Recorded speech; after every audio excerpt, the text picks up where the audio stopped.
if he could go on Jeopardy and it was Autism Week, it'd be like, Alex, I'll take World War II airplanes for 200, foods I won't eat for 500, and entire movie scripts I've memorized for 1,000. Try to find the humor in whatever it is that you're going through. Find something to laugh about, because there usually is some humor in the situation, regardless of what the situation is. Welcome to Zestful Aging, where I talk with fascinating, talented, and inspiring guests who reflect on the adventures and challenges of aging and who are living their lives with vibrance and purpose. I'm your host, Nicole Christina, psychotherapist, writer, and fellow Zestful Ager. I want to invite you to my brand new free webinar, Zestful Aging. Here's how you do it. You can sign up at NicoleChristina.com. And as always, I appreciate your feedback. Last week, we had a Memorial Day doubleheader with Michelle Vigna Balsas and Jinsey Hines. Michelle is the body and food specialist who talked about menopause, the good, the bad, and the ugly. And she talked about the gifts, actually, that menopause bring, some of the things that are overlooked. It's a great interview, and Michelle is really passionate about this subject. And we had Jinsey Hines, who is a member of Alt's Authors, and she is a wonderful, passionate advocate for helping people with caregiving when their loved one has dementia. She knows a lot about that and her personal and her professional life. So take a listen to those two women. They are real stars. Next week, we're going to shift gears and speak with Michael Hebb, who is the author of Death Over Dinner. And it sounds a little morose, but it's not. Well, I have my Jack Russell Terrier Sparky right beside me and my coffee in my hand. So let's begin. Comedian and writer Regina Stoops was born and raised in a town called Normal, though her humor is anything but. Regina has her own unique perspective on what most might consider the mundane details of ordinary life: raising 3 boys, aging parents, healthcare, navigating the world of special ed, and trips to the grocery store. She describes her life as an ongoing process of coming out, and she continues to embrace diversity, adversity, and suburban chaos, armed with a quick wit and humor. Welcome to the show, Regina. Thank you. Thanks for having me. I love your comedy, and I'm wondering, I know that your son is on the spectrum, and one of the things you talk about is his interests, his spectrum disorder. How do you make a decision about, where the line is? As in what's kind of making fun of him, or what's that type of thing? Absolutely, yes. I try to make humor. I wouldn't even say it's jokes. It's really describing an incident or telling a story about perhaps something he has done or something we've experienced together, and telling it in a humorous way. And I also will often talk to other moms I know with special needs kids and kind of get a feel for whether this is something they can relate to. And if they can, then I know that when I do this in front of an audience, it's going to be a common theme, and therefore it's not going to be seen as, insulting or derogative to persons on the spectrum.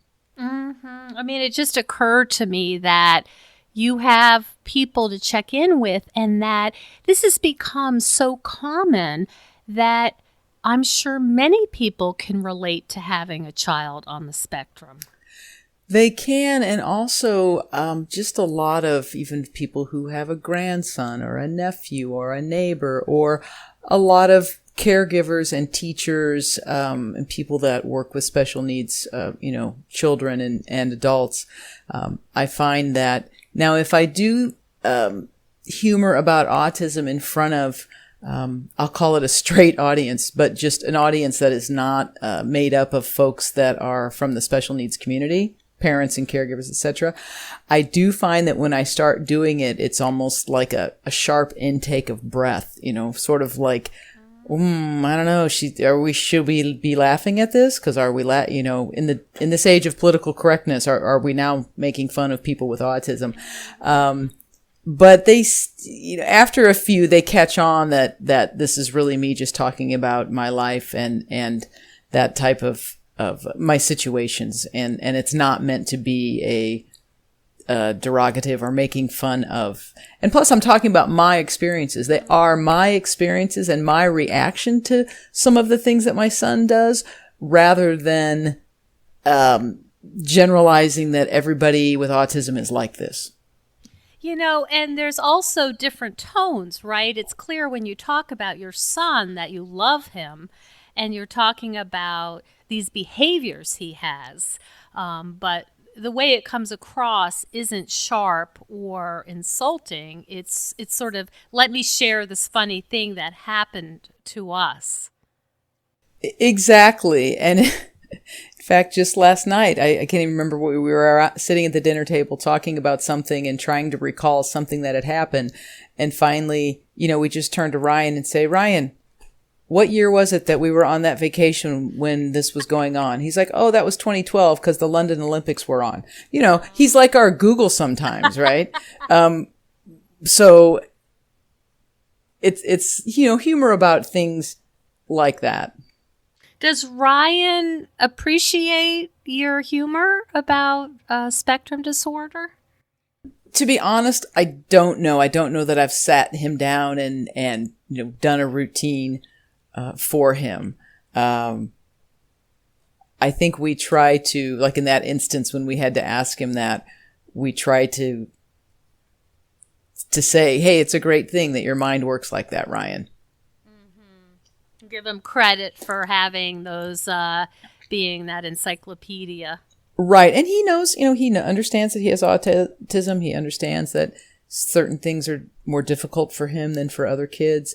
And we always try to talk about the flip side of that, which is, yes, Ryan, you have a hard time sitting in a large classroom and following what's going on, or you have a hard time with new situations. But boy, just think about how all of the facts about World War II airplanes, or how you can do this and you can do that. We always try to come up with what his autism superpowers are, is how we call it.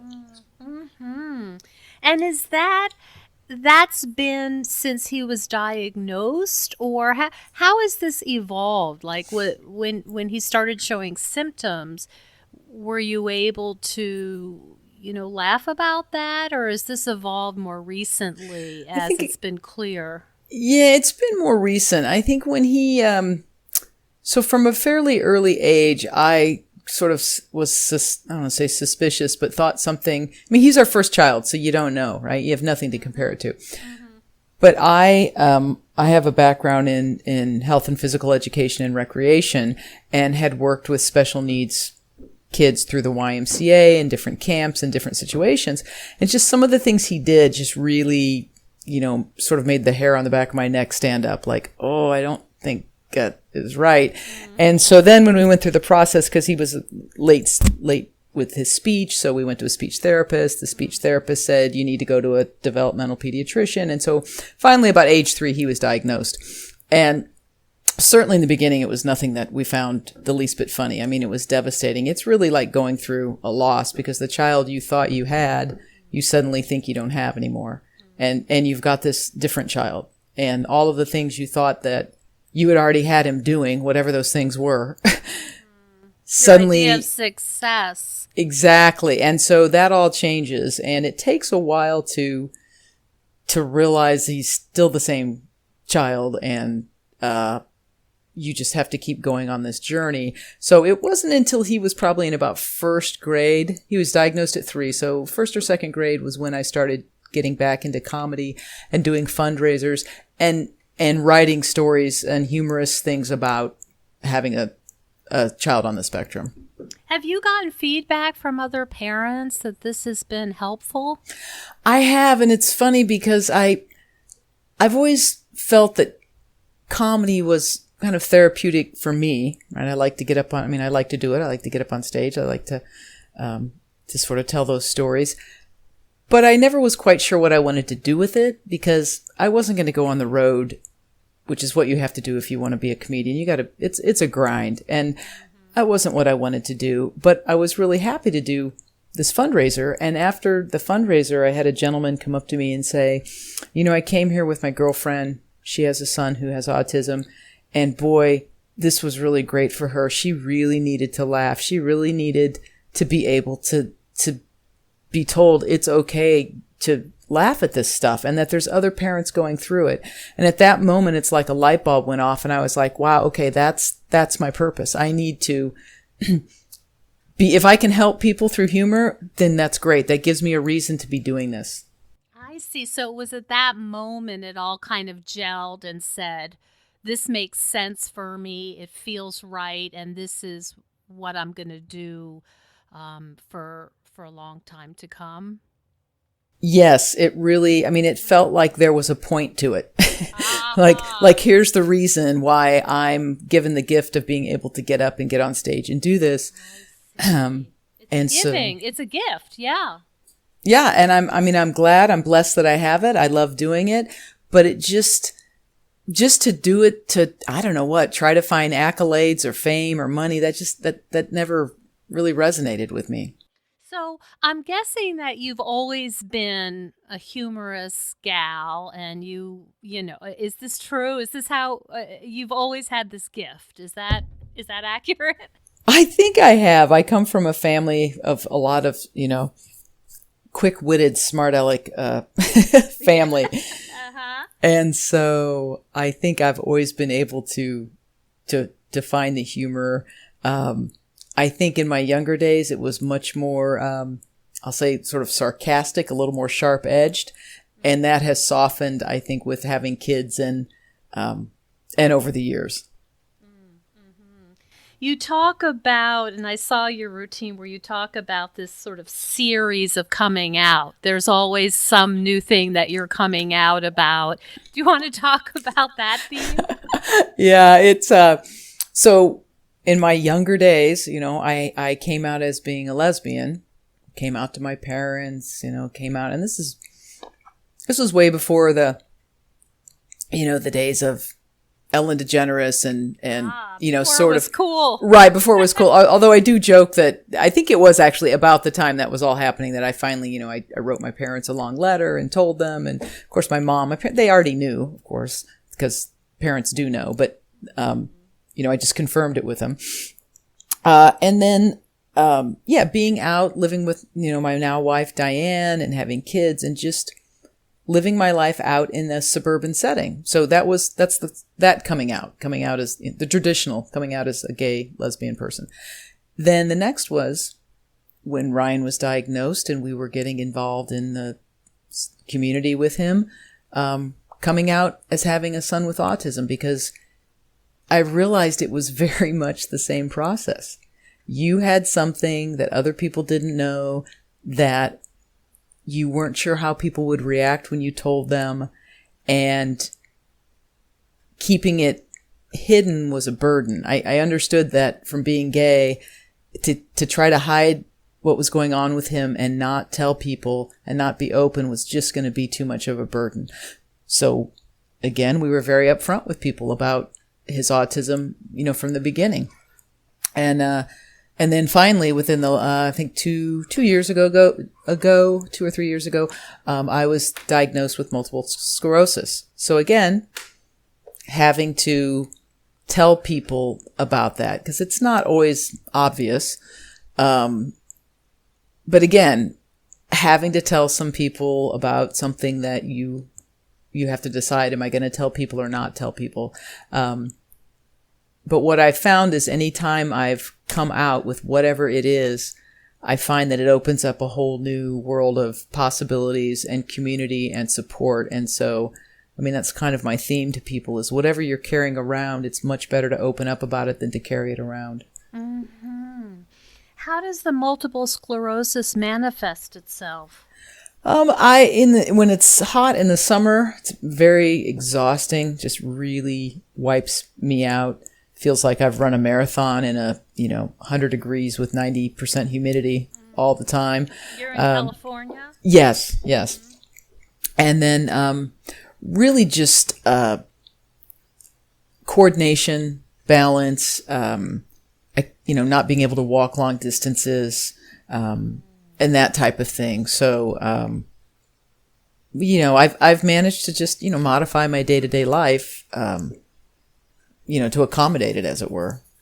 Mm-hmm. Trying to swim, do yoga, do all of those types of things, both for my physical and my mental health. Mm-hmm. Do you have to kind of collaborate with Diane as far as, coming out with different things? Do you two have a conversation like, okay, I'm gonna talk about this, but obviously it involves her. If you're married, how does that work? Do you have to have a little bit of a chat about that first? I think, like when Ryan was diagnosed, I think she was quite on board with telling people. I think it took a while for her to realize that this was a lifelong journey with him. I think it's, you can, at first you think, okay, well, this is like something that we're going to fix, and you can't fix it completely. You can just help, let him be the most that he can be. So she was on board fairly early and realized that it was better to tell people than not to tell people. And with the MS, she's been very supportive of it. She's a wonderful partner and picks up a lot of the heavy lifting, figuratively and literally. And I think, I did tell her I was going to come out about it on stage, and she, that was my decision, and she supported that, because it took me probably a good year and a half or two before I finally did any humor about it on stage. It took a while for me to get to that point. I can see that. Same with Ryan, where it's not so funny when you first get a diagnosis. It's not. and then it sounds like you make some kind of peace with it, and then when you're kind of able to accept it, then you can play with it and bring out whatever humor. Yeah, that's it. I think you've nailed it. That's exactly it. And you're in a conservative part of California, am I right? It's more in the southern central? No, actually, we are. When Diane and I first met and got together, we were down in Orange County, which is a very conservative part of California. But since we had moved then up to the Bay Area, although it's it's the East Bay, it's definitely the suburbs where we live. But I find that has not been really an issue at all. Thankfully, where we live, raising our kids, sending them to school, that has been blessedly an easy journey. Mm-hmm. Yeah, I can imagine it might be important where you live and how comfortable you feel. It is, because we live, we just live our life. I mean, we don't walk around waving a pride flag, but we are, when our kids go to school and we fill out the forms, it's very clear that there's two moms in this parenting. So, and even in the Catholic Church, we belong to the Catholic Church, which, some people find very puzzling and ironic on many levels. But we go to church, our kids are going through confirmation, and we're there every Sunday in the pew, and part of our reason for staying was because if we weren't there, no one would see what a lesbian family looks like.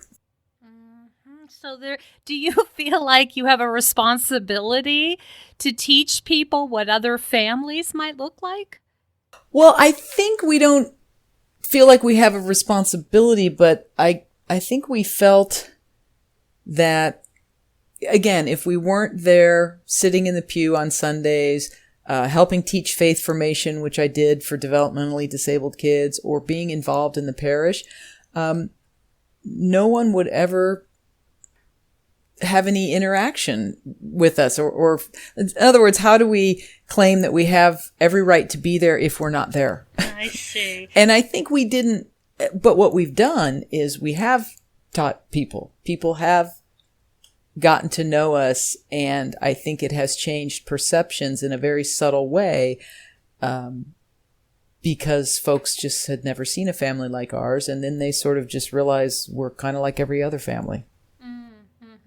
When you getting ready to go out to church, do you feel like you have to kind of prepare mentally, get your bravery on a little bit, or is it easier than that? It's easy because our community our church community has always been very welcoming, and we've found and met many good friends through the community, and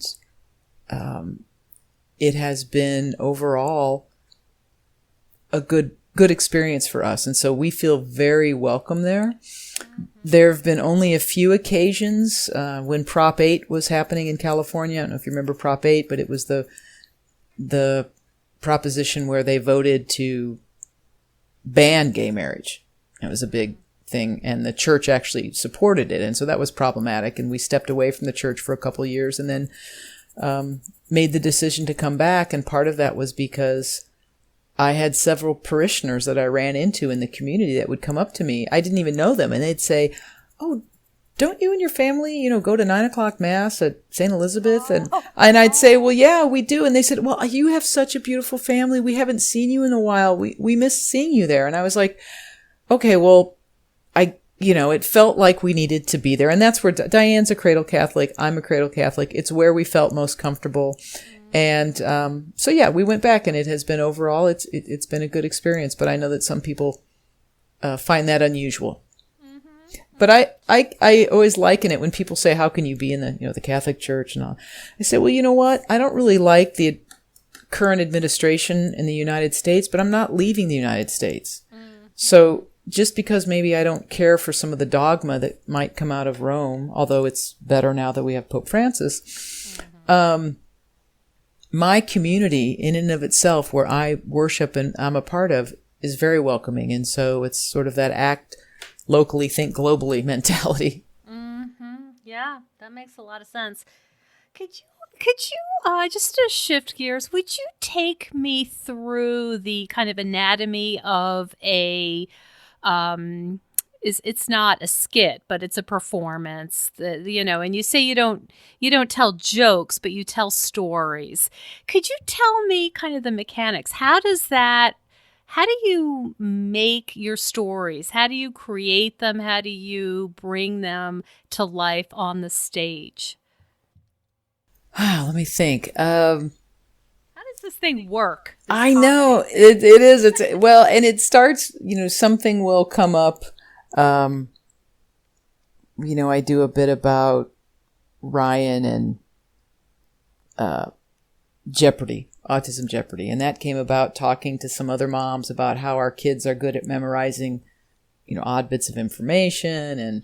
And I said, "Oh, there should be an Autism Jeopardy." And they laughed. And I said, "Oh, I should do a little bit, something about this." And so, I talk about how Ryan is, really good at memorizing things. And I don't know how I can make it a career path, but if he could go on Jeopardy, and it was Autism Week, it'd, be like, "Alex, I'll take World War II airplanes for 200, foods I won't eat for 500, and entire movie scripts I've memorized for 1,000, and everybody can laugh about that. And then I'll do more stuff about Ryan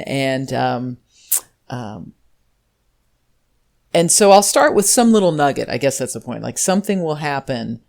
Another example, when we hadn't told our children that I had multiple sclerosis. We hadn't quite figured out what we were going to do about that. But one of my sons found my handicap placard buried in the minivan and came in with it to the office with it in his hand. And he's like, "So I found this. And I said, well, okay, do you want to talk about it? And so we talked about it, and I went into long, excruciating detail, of course. And at the end, I said, do you have any questions? And he said, well, no, but I thought if we had this, we should use it a lot more often. Right? And so from that, very I just... pragmatic. Very, right. I mean, thank God that kids are narcissistic, because they weren't at all concerned about, and then he felt bad. And he's like, well, it's not like you were out there running around that much with us anyway. So, so that thing will launch a longer tale about kids and having MS and how it relates to that. And I do try to, tie my, sort of stories, it's observational humor. It's very observational humor. Tie it all together, do a whole sequence of things that have to do with the MS and that type of stuff. And then a whole sequence of things about Ryan and having a special needs child. And so it becomes, it's humorous vignettes throughout, but it becomes a themed narrative tied together with that. So that's... And is there a sense when you're up there and you've just nailed it with your timing and all that goes into that, can you feel this sense of satisfaction like, yeah, I stuck the landing? That was, can you feel that? Absolutely. And it's like it's the best feeling in the world. I mean, I really feel like it's a drug of sorts. And when you get that, once you've had that, you really want to have that again. It really is nice when an audience is with you and is laughing. And I think particularly when it's the special needs sort of humor and I'm in front of one of those audience, I really love that because I just feel it's so cathartic for everyone, myself included, to have that. But yes, it's a wonderful feeling. It absolutely is. How much bravery does it take now? I mean, I know you've done this a lot and you're experienced and you've had many different venues. Do you still have to get pumped up to stand alone on a stage with everyone looking at you saying, make me laugh? I do. I still get nervous every time, which I think is a good thing because some of that adrenaline is good. I hope I never, have a performance where I'm going on stage and I just am like, yeah, I've got this, right? Because I never really feel, okay, I know I'm going to nail this. I don't assume that at all. And I'm certainly more nervous if I'm going in front of an audience that isn't as familiar, as it were. I remember one time, this is years ago, I got hired to do a Christmas party for a construction company that was located out in the Central Valley of California, which is certainly more conservative.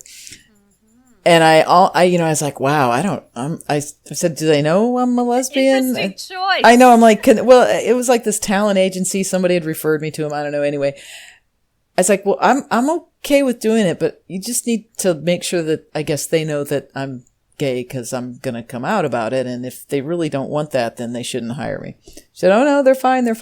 So I did it. And the reason I did it was because I wanted to see if I could do it. It was very much of a challenge. Can I make a group of people who are not my demographic, so to speak, laugh? And I was able to. I did. And so, certainly more nervous in that situation than getting up in front of a group of special needs parents. That's a very interesting job. Yeah, it was indeed. It sounds like that might be, a bit just talking about right. Doing your job with the construction guys. Right. Oh, my goodness. So, you talked about diversity and adversity. Are there times when the adversity feels heavier and you have to kind of deal with more of the heaviness or difficulty? And if so, how do you do that? Do you have other ways besides using humor? I think I find the writing that's on my blog is it has humor within it, but it's usually deeper, I guess, as it were. It's more poignant. I talk about the MS, and kind of the struggles and trying to find peace with that.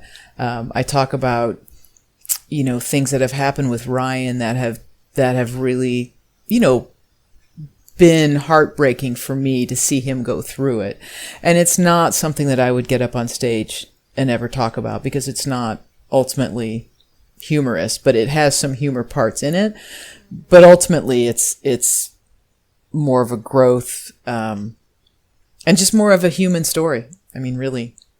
And I'm able to express that, through the writing. And that's been really, really wonderful. I've really enjoyed doing more of that, in the last year or so. Mm-hmm. Yeah, I've heard time and time again from my guests how just transformational writing about their difficulties has been. And I also hope to, I'm actually doing a show with a dear friend of mine, who lives in the North Bay, Santa Rosa, California.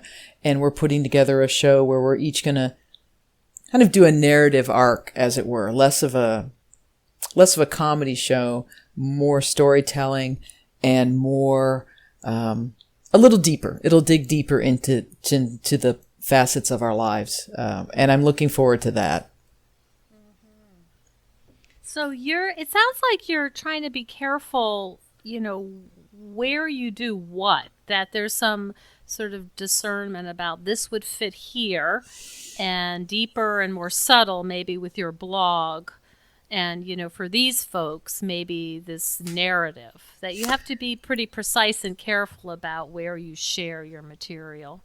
I think that's accurate. If I'm hired to do a PTA fundraiser comedy night, then I'm going to make sure that I'm telling jokes and stories about being a parent of a middle schooler, or the drop-off line, or the whatever it is. I'm going to talk about that kind of stuff because they're there to have fun of an evening. That's what their evening is about. The teacher gifts, right? Is that right. Your thing? Exactly. The Teacher's Appreciation Week. Oh, yeah. All of that is what I will do, versus I'm not going to, dig deep about my MS or, I will probably bring up that I have a son on the spectrum, but I will give it a light touch, versus, a fundraiser that's perhaps for, an organization that works with special needs kids. That one I might touch a little bit deeper.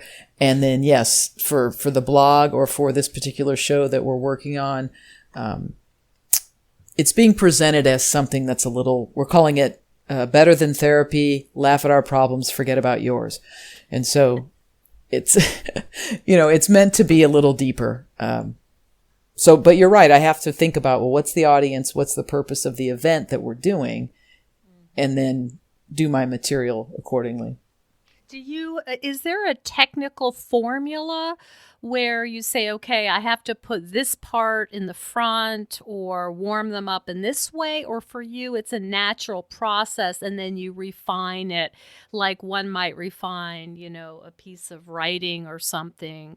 How does that work in the comedy world? Well, for me, and I think for you want to make sure that within the first 30 seconds, minute that you're on stage, you do something that is rock solid, that's going to get a laugh, because you want to get the audience laughing. You want to that kind of helps get your nerves under control, right? Because okay, they're laughing. Whew. So I typically open with something that I know is going to be a hit, tried and true, rock solid, exactly. Uh-huh. What is that? What's your tried and true? My tried and true is I call it my Normal cheer, right? So I'm from Normal, Illinois. It's a real town, and I do a bit about being from Normal and how I always want to share my Normal high school cheer. So I tell the audience I need them to help me out with this. So I say, give me an O, give me a K. K, what's that spell? Okay, we're okay. You're not okay. We're normal. You're not, right? So everybody. It's a big cheer. I talk about how our school mascot was a bell curve. And so it kind of goes from there, right? And that's also how I come out to an audience, because I talk about that I wasn't a cheerleader, I dated a few, that type of thing. Right. Right. So it's a way, it's a really good opening for me because it gets a lot out that, because, later in my stuff, if I'm talking about my wife and I haven't come out, it's a little confusing. And so it allows me to get that all out. And then if I'm going to do maybe newer material or stuff that I know is maybe not so much funny haha, but I want to do it anyway, I'll put that in about the middle or 3/4 of the way through the set, and then I'll bring it back up with a big finish. There's this it's very planning. It's very well thought out. You don't just get up and say, oh, this funny thing happened to me, and then another funny thing happened to me. I don't, and you know what? Science. Exactly, you're right. You do. I do craft my set. If I know I'm doing 30 minutes, then this is how I kind of lay it out. Now, if you go and do open mics and things like that, that's a great place to just riff on anything you want to riff on, because but if someone is paying you to come, or you're trying to raise money for an organization, you're a professional, you want to give them the top quality that you can. Yeah. Right. Mm-hmm. Yeah, that's interesting. Is there anything you'd like to share with our listeners who are going through many transitions of their own? They're probably sort of in that post-middle age kind of time frame where they may be launching their kids. Their kids may have launched and now they're coming back. They're starting to maybe reassess their jobs. They're wondering, what's next for me? I have a lot more time on this earth, and my roles are really rapidly changing. Any advice for people kind of trying to create, some people will say the third chapter, or like, where do I go from here kind of question?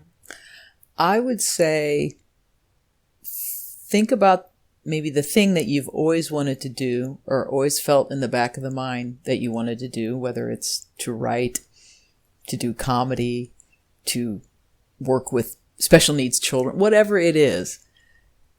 Bring that to the forefront and pursue it, because I find that, don't have any regrets that you didn't do that. Even if it's something completely different that no one would expect you to do.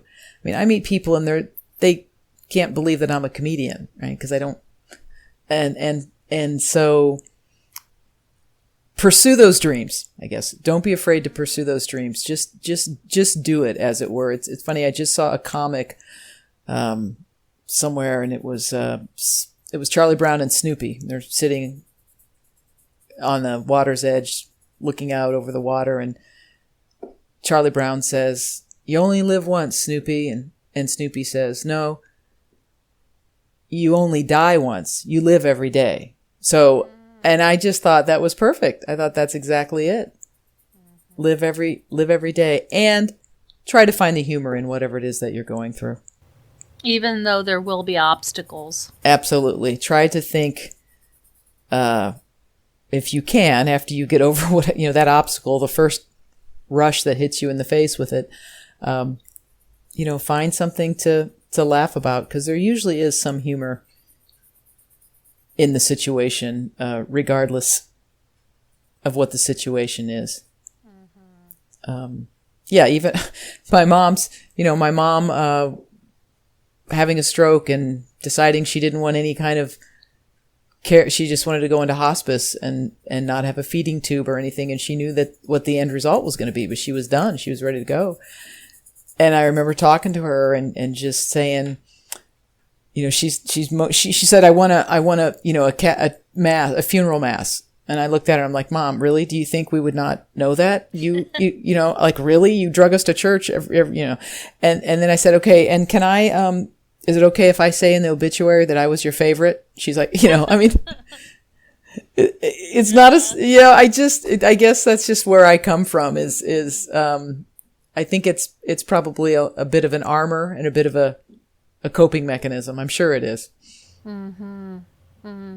But this idea that you can acknowledge the pain, but it's not a solid wall of pain. There's also these pieces of light in it, or pieces of, I guess, levity. Yeah, and I think light is a good word because some situations are very, very serious, and maybe, levity or laughter isn't the right way to put it, but, try to find the light in the situation and welcome others into your pain, as it were, or your situation, because doing it alone is very difficult, and it's amazing the support and community that opens up when you are true and honest and when you come out about it. Mm-hmm. Yeah, it's an invitation, I guess, to say, this is who I am, and then people can come towards you and help you through it. They are, and I have found, particularly with the MS, because it's hard. You're out and you're like, do I want to ask for help, or do I want? And most people want to help. Most people are good, and most people want to help. Mm-hmm. It's a great attitude. Do you want to tell our audience where they can learn more about you and your humor? Sure, certainly. My website is reginastoops.com, and that is where my blog is located. It's called Normal Notes, and you'll find it on the website. I am also on Facebook at Regina Stoops Comedy on Facebook, and you can find, I just post silly stuff about things my kids said or stuff that happens. It's very light. So you could follow me on Facebook and you would get updates and stuff that I post. And if you want to contact me, by all means, you can do that through my website as well. And I also have a store at Cafe Press. I have a logo. I have my own logo, wow. Which you will see when you go to my website or my Facebook page. And it comes from the joke that, I like to get all my information out up front. I'm a Catholic, Democratic, lesbian, suburban soccer mom, and I got an autistic son. There's not enough room on the bumper for all the ribbons that I need. So I developed my own logo, and it's the word normal, and every letter represents some facet of my life. But yes, the website would direct you to wherever you'd want to go. There's links to the Facebook page, et cetera, and yeah, that's great. And where you can be seen live. Yes, it has your events. Events are posted up on the Facebook page, and also there's videos on my website if you just want to see some videos of what we've been talking about. There's some clips of that. I would love to hear from people, and I'll be doing a show up in Napa, a fundraiser. I'm doing a fundraiser next week, actually, for a local PTA, and then the show up in Santa Rosa. I know you've got folks listening from all over the world, but up in Santa Rosa, California. So if you're anywhere in the Bay Area and you want to know more, you can message me or send me a note. I'll tell you all the details. That sounds great. Thank you so much for being with me today, Regina. It was really fun and inspiring to hear your life story. Well, thank you. Thank you, Nicole. I really appreciate the time. Thank you so much for joining us on Zestful Aging. If you like the podcast, please share with some of your friends. I love to hear from my listeners. Send me an email at NicoleChristina.com. Next week, we're going to shift gears and speak with Michael Hebb, who is the author of Death Over Dinner. And it sounds a little morose, but it's not. He's very interested in shifting culture through food and conversation. And he's had a lot of impact and influence on some big thought leaders, really talking about why it's so important to acknowledge our mortality and to talk about it with our loved ones. That one is not to be missed. Michael Hebb. And please consider becoming a patron of the show. You will get access to exclusive bonuses, and you will be part of the Zestful Aging community. Keep us going strong. Go to patreon.com/zestfulaging. See you next time for another episode of Zestful Aging.